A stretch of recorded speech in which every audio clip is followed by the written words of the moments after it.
Welcome to the GED Toolbox. Today we're going to be talking about subject-verb agreement. This is something very important for your writing. First of all, before we get started, let's take a quick review. What is a verb? It's an action word in the sentence. An action word can look something like run or swim, jump, leap, fall, or dream. This is something you could draw a picture of. But some verbs are action words, but they don't really look like action. You can't really draw them. Like states of being. Be, appear, seem, or feel. Those aren't something you can really take a picture of, are they? What's a subject? Who or what does the action, of course. You already know all of that. But the important thing to remember is that a complete sentence has both a subject and a verb. Let's go on. There's only one rule actually for subject-verb agreement, and that is a singular subject needs a singular verb, and a plural subject needs a plural verb. The key to figuring out whether the subject and verb agree is to find the subject in the sentence and see if it is singular or plural.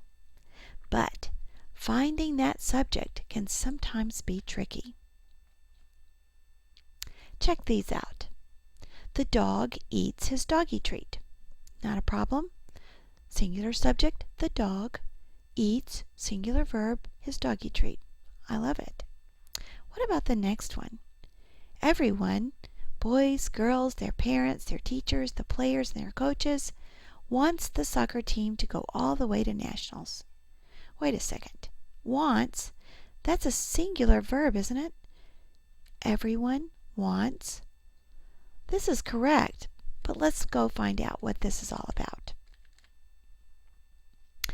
Pronouns fall into two categories. Some that are always singular and some that are always plural.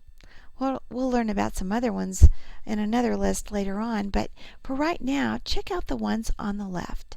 These are singular pronouns and they always take a singular verb. One, each, either, neither, someone, no one, nothing, nobody, anybody, anyone, anything, everybody, everyone, something, everything, somebody, all take singular verbs.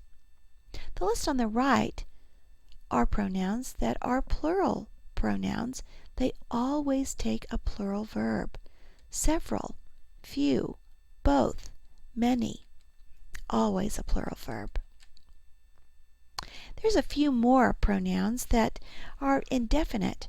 They take either a singular or a plural verb depending on the sentence. All, some, none, most, any, part, and half. Let's learn more. There are some things that can cause a little confusion. Plural words that come after the verb. My biggest problem is, or are, the many incomplete homework assignments I need to finish.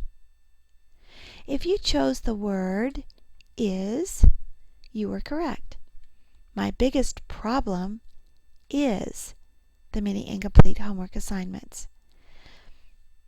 The subject of the sentence is problem. It is singular and it requires a singular verb. Plural words that come between a singular subject and a verb can be very tricky.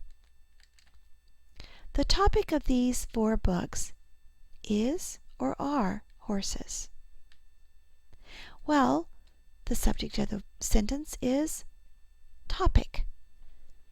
Topic is. Of these 4 books is a nice prepositional phrase that tells you a little bit more about that singular subject. Each of the bikes has or have new tires. I wonder how many bikes. I could have 39 bikes, and they could all have new tires. But that word each is always singular. Each individual bike has new tires. Each has.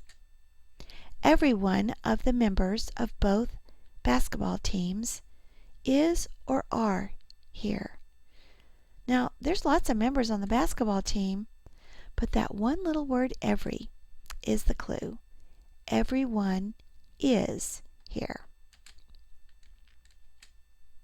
Subjects that come at the end of the sentence. That can get really tricky. Standing at the back of the room was or were my parents. The trick here really is to, at least in your mind, reword this sentence so that the subject goes at the beginning. My parents were standing at the back of the room. Plural subject requires a plural verb. Standing at the back of the room were my parents. At the end of most of our team's games comes or come victory sweetness. What is the subject here? Sweetness. Victory sweetness comes at the end of most of our team's games. This is a singular subject, requires a singular verb. Phrases such as along with, together with, accompanied by, as well as, including, and in addition to need plural verbs. Tanita, as well as Ping, plays or play basketball well. Tanita and Ping play well. We have suddenly added these two things together and made a plural subject. Tanita, as well as Ping, play well. Broccoli, in addition to squash and all other vegetables, is or are good for you. Are, of course. We've added all those vegetables together, and they are good for you. Collective nouns can be either one, depending on how they're used. The football team wants to win. Here, the football team is one unit, and it wants to win. The football team put on their uniforms. In this sentence, the football team is a group of people, lots of arms and legs, and they all need uniforms, all of them. So we're looking at these as individual players, and they all need to put their uniforms on. The newly married couple is happy. The word couple here refers to one unit, and it is happy. A couple of people were late for the wedding. Here the word couple means two. Two people were late for the wedding. The jury is returning with its decision. The word jury always means one unit. It operates as one unit, and so it requires a singular verb. Nouns of amount can be perplexing. This depends on whether you're talking about the amount as a whole or the amount as individual units. Let's look. $500 is a lot of money. In this sentence, $500 is talking about one unit of money, one big bunch of money, and it is a lot. We have a problem. $500 bills are missing. Now, either way, we're talking about $500, right? But in the second sentence, we're talking about individual $100 bills all stacked on top of each other. This is collectively a bunch of things. So it requires a verb that is not singular, that is plural. 13 pounds is a lot for a newborn baby to weigh. This newborn baby is one unit, and it weighs 13 pounds. This 13 pounds is a singular unit. I feel fat. 13 of these extra pounds need to come off. In this sentence, 13 pounds is collectively a bunch of pounds, so it requires a plural verb.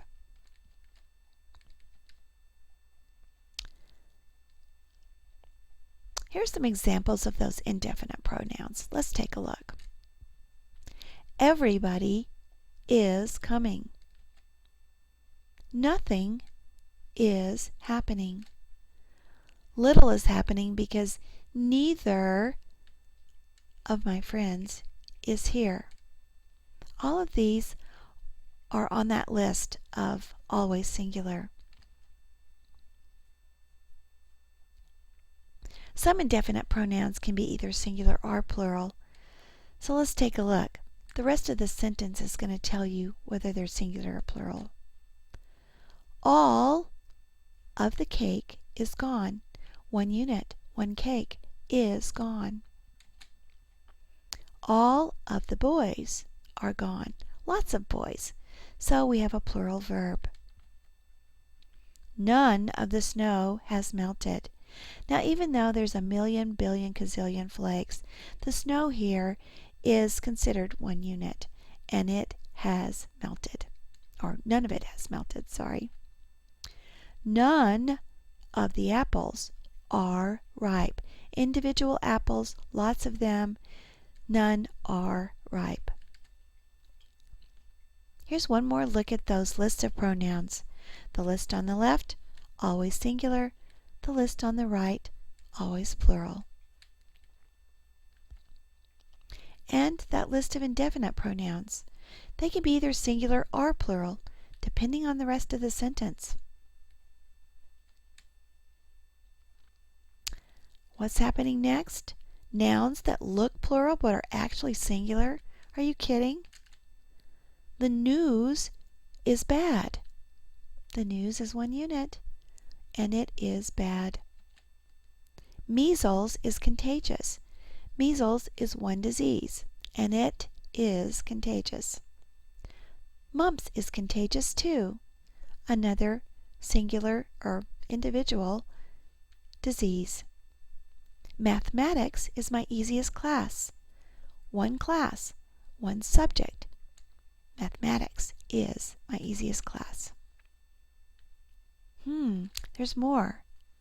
Some nouns that end in ICS can be either singular or plural. Politics is an interesting career. It's talking about 1 career, 1 job. The politics in the presidential campaign were mighty dirty. We're talking about individual different happenings all collected together.